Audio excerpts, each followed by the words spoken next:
بسم اللہ الرحمن الرحیم۔ السلام علیکم دوستو۔ رمضان کی فضیلت۔ ایک بار موسیٰ علیہ السلام اللہ تعالیٰ سے پوچھنے لگے، یا اللہ، جتنا میں آپ کے قریب ہوں، آپ سے بات کر سکتا ہوں، کیا کوئی اور اتنا قریب ہے؟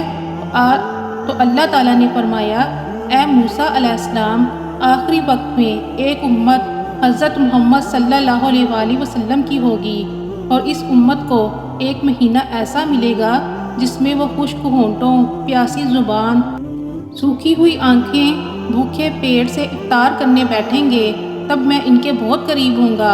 موسیٰ علیہ السلام، تمہارے اور میرے درمیان 70 پردوں کا فاصلہ ہے، لیکن میرے افطار کے وقت میرے اور ان کے درمیان ایک پردے کا فاصلہ بھی نہیں ہوگا، اور جو دعا وہ مانگیں گے ان کو قبول کرنا میری ذمہ داری ہوگی۔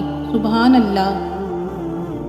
بسم اللہ الرحمن الرحیم۔ رسول اللہ صلی اللہ علیہ وآلہ وسلم نے فرمایا، جنت کا ایک دروازہ ہے جسے ریان کہتے ہیں۔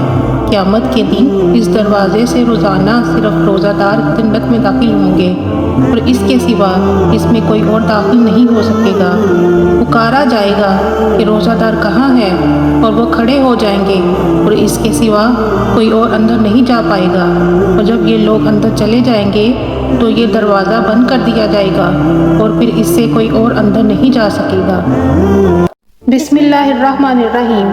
حضرت ابو ہریرہ رضی اللہ تعالیٰ عنہ سے روایت ہے کہ آپ صلی اللہ علیہ وآلہ وسلم نے فرمایا، اللہ تعالیٰ فرماتا ہے کہ ابن آدم کا ہر عمل اسی کے لیے ہوتا ہے سوائے روزے کے، وہ خالص میرے لیے ہے، اور میں خود ہی اسے یہ بدلہ دوں گا۔